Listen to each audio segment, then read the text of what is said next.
All right, starting off the month with another collection update. I skipped last month again just because there wasn't really enough new to warrant its own video, but I've had some decent changes since then. So I think definitely every other month is probably the way to go with these. But yeah, we'll start off over here again. There's really nothing new on this shelf. It's all pretty much the same as it was before.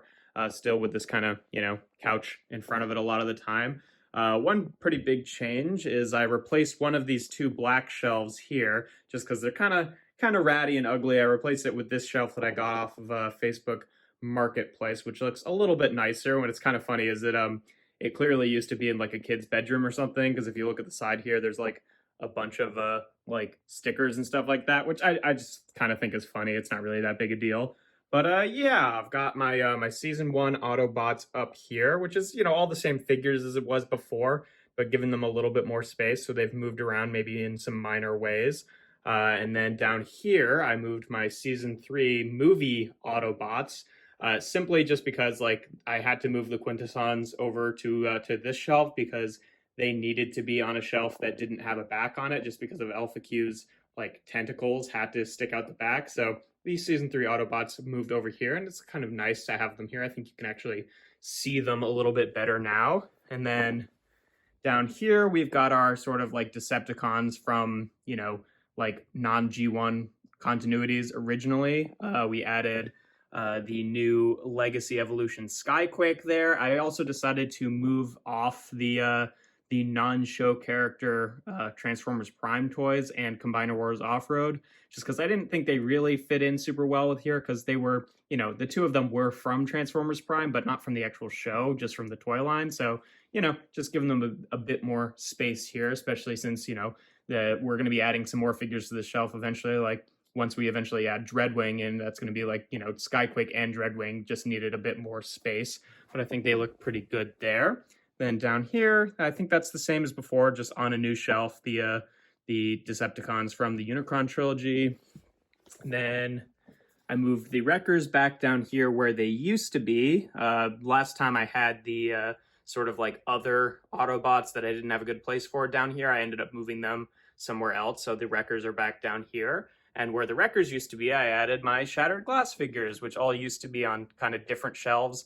And I included here also the sort of, my headcanon alt universe evil Maximals over here as well. So I think that works fairly well. I did sort of like the Shattered Glass Autobots and Decepticons being on different shelves, but I think this works as well as a like a united kind of setup here. Then, like I said, I've got the Quintessons up here now, but they're otherwise unchanged. And then for my my season one Decepticons, I added the new quite excellent Shrapnel from Legacy Evolution, and that's pretty much it for here. Then moving over to this shelf, I'm pretty sure that the top like half of it is pretty much the same as it was before, and then the bottom half, I ended up moving my like sort of human built, or I guess technically Lifeline is not human built because she would have been built by the Nebulons, but the like constructed Transformers over here. I ended up moving Nemesis Prime over here as well, who was originally over here with the with these guys, just to kind of even it out, since there weren't enough of the other like human built ones. And like in some continuities, Nemesis Prime is sort of like human built, like in Transformers Prime. So I figured kind of like in my head canon, it would be a sort of situation like that, where some, I don't know, government organization made a replica of Optimus Prime, and then it ended up like gaining sentience and turning into a Nemesis Prime. I don't know if that's just like a potential sort of explanation for how Nemesis Prime comes to be. I don't really like any all the different sort of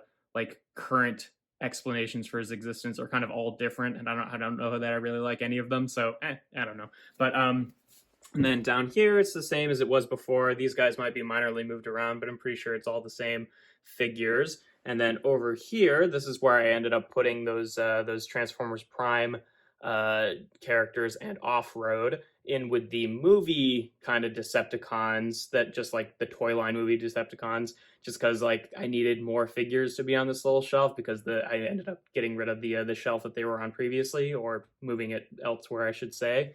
And then similarly up here, this is where I ended up putting the Pretenders, who look a little bit, empty on that shelf, but hopefully we'll be getting new Decepticon Pretenders eventually. And then I moved the Junkions up here, they're pretty much the same as they were before, just in a different location.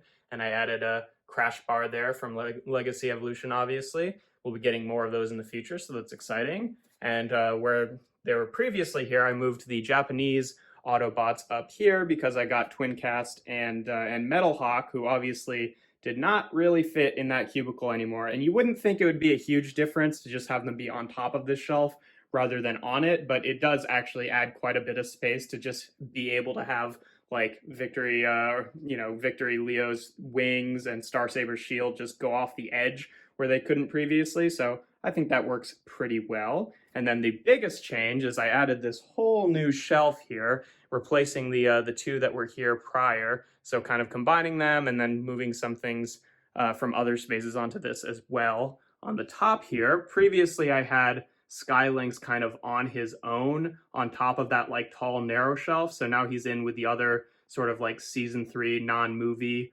Autobots, and I moved Sandstorm, who was previously just with my kind of other miscellaneous Autobots, up here as well. We are supposed to be getting a new version of Sandstorm in like the next year or two that's more G1 inspired, so I figured better move him up there now so that he would be in a good place for when that happens.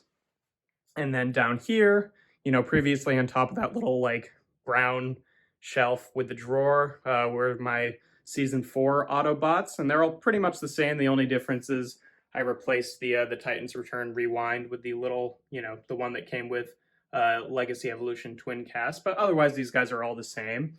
And then for these shelves down here, I ended up moving my my show Maximals and Predacons over to these shelves so they could have their own sort of separate space. I liked them when they were over here before, but I think they're a little bit more prominent now, and I really like both of these collections, so I'm happy to make them a little bit more visible in the collection. And then down here on the bottom, this is where I moved my sort of like Japanese Maximals. I ended up moving a few of the ones that were on this shelf before down here as well, just ones that could kind of fit in with them, like Skywarp or Silverbolt. In the back there was a character in Beast Wars II, and I still consider these to be Clawjaw and Bone Crusher, but they're basically the same characters as Scuba and Bighorn, I want to say his name was, from Beast Wars II. So I decided to put them down here as well. And we are supposed to be getting I guess next year we're going to be getting a core class Tasmania kid who is basically a new version of Snarl from Beast Wars as well. So I'll probably put that one down here when we get that as well. But yeah, that's them. And then over here, this is where I ended up putting the other sort of like miscellaneous Autobots that I didn't have like good separate places for. And I think they look pretty good here together. I also ended up moving Victorion down here, who was previously where the Japanese Autobots are now, just because this was another place that figure could actually fit and stay in its combined mode. But otherwise, it's all the same figures. I will say, adding Victorion over here does give me a little bit hesitation because it's kind of continued the trend of like 90% of the sort of like new female characters all ending up on the same shelf, which I feel a little weird about, just because we've got like Elita 1 and her crew, and then Strong Arm, and then like Windblade, and now Road Rocket is female, and now we've got Victorion down here as well. That means that like the only female Autobots that are elsewhere are like what, RC, Minerva / the Dinobot, and I'm looking around. I feel like there is another one, but Spindle, I guess. So that is not an Autobot, but you know what I mean. Just like it's a little weird to have, I don't know, all the female characters kind of ended up in the same spot, but it's just because a lot of those characters are more recent additions, so they end up being in the sort of miscellaneous section. But I'll probably change that around eventually, but I feel a little weird about it now. But either way, that it's okay for now. And then up here, this is all the same as before, the kind of like later G1 Decepticons. And then up here, the Beast Wars stuff, it's all the same figures minus the few that I moved down to that section. So stuff had to move around a little bit. The only notable thing is, I can't believe I didn't do this before, but I just made one of these like shelves entirely Transmetal 2s, because there are enough of them that they all fit on the same shelf like that. So it's weird that I only thought to do that recently, but you know, I think that that works pretty well. And then moving down here, I'm pretty sure this shelf is entirely the same as it was before. We are going to be replacing Snarl pretty soon with the Studio Series version, but for now, you know, it's still the same. And then this shelf over here, I think, is also the same, and I think the combiner shelf is also exactly the same. The only difference is just to fill up the space a little bit better, I ended up putting Menasor in a bit of a pose, but otherwise it's all the same figures.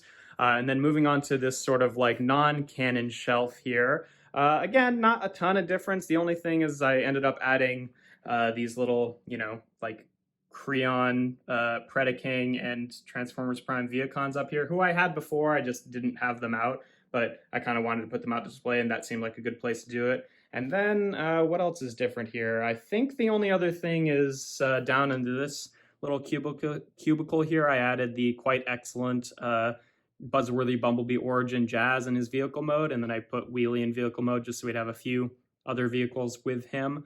And yeah, I think that's it for these shelves, and I think that's it for the room as well. The other changes were all stuff downstairs, so I guess we'll move on to that now. Starting off in this area, I think that the only thing that's different on this shelf here is I ended up moving the squid guy that was here before off and put that that little orange robot guy here instead for reasons I'll explain later, but otherwise it's the same. Then all the stuff with the bots is the same, that's the same, this shelf is the same.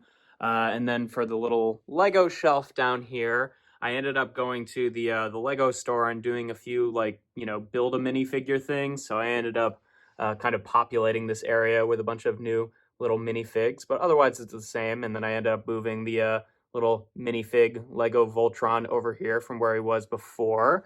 And then what's new? I think this shelf is all pretty much the same. Then over here, I ended up getting on Facebook Marketplace, I got this really good deal for like a huge box of Lego Minecraft stuff, which also had a few other sort of like miscellaneous Minecraft toys in it. And included in that, even though it's not Lego, is this little you know, mini biome nether area here, which is the same sort of, you know, same sort of brand as these little mini biomes, but the nether version, which I was really excited about because that was something that I always kind of wanted, but it's really hard to find and it's always like expensive on the aftermarket. But I think it really helps my little like nether setup over here. So I was definitely glad to get that. And then anything else new on this shelf? Where Lego Voltron used to be, I just put one of my little 3D printed robot guys there just because it was a similar size. But I think that's it over here. And then over in this little kitchen area, we've added a bit more stuff as well. Over here, like I said, that box of like Lego Minecraft sets, I kind of like loosely cobbled together and put them into a little setup to put on the bottom of this shelf here. There was nothing that was here before, but you know, I think that works pretty well. I might want to refine it a little bit more in the future, but as for right now, I think it works. And then the tall white shelf where I originally had some Transformers before, like Skylynx was on the top of, I ended up moving down here so I could put a few more sort of like Lego things and a few other unrelated things. The top shelf up here in the back there is a Lego Pinata guy that I got from the Lego store. That's pretty cool. And a little frog sculpture that I made, kind of similar to the other one I have in the other room, just a little bit smaller. Kind of, you know, simplified that process. I'm going to make more of those. And then these 3D printed kind of like boxy screaming Whooper and Quagsire that I made. I like those. I put those here. And then this little kaiju themed dunny that I got from a local kind of art store, which I really like. And then down here, we've got another one of those custom minifigs that I got from the Lego store being chased by this like Lego robot that I made. And then down here, another couple other Lego mocks, like this little, you know, woman painting a wall. I think I really like how that turned out. It's simple, but, you know, just kind of experimenting around with Lego stuff. And then these guys, I decided to challenge myself to try to recreate a few Z-bots in Lego. So these are like the Constructon guys, the Linkbots guys, and they actually can combine together. And I'm pretty pleased with how those turned out. They're definitely not perfect, but, you know, just kind of as a little experiment, I think that worked pretty well. And then down here is another Lego mock of just a little creepy living room area. And then this is where I ended up putting Classics Megatron. And then the only other thing that's really different, I got this print It's a nice print by a local artist, also from that same store. It's kind of funny. It's like, oh, this is kind of a kaiju island theme going on. I think that's what it's called. And I got it at the same time that I got the kaiju themed dunnies. So it was kind of a kaiju day. And then down here, I had this gumball machine before, but I got it from like a friend gave it to me who got it at like a yard sale or something. And one of them was like open, but the other one wasn't, and I didn't have a key for it. So I actually, put in the effort to drill it open so that I could put the squid that was previously on that other shelf in there, and then the kind of similarly colored robot there, just as kind of a little sculpture. I really like how that turned out, and yeah, that's pretty much it. So kind of a lot of little changes this month. Like we've got a couple new big shelves, but more or less it's all the same as it was prior. So I'll probably skip next month again. Again, like I said, probably bi-monthly or every other month, whatever you'd say is the way to go with these. But yeah, thanks for watching. If you enjoy my videos, make sure to leave a like and consider subscribing. I do reviews every Tuesday, Thursday, and Sunday. And yeah, without further ado, this has been my collection update for May 2023.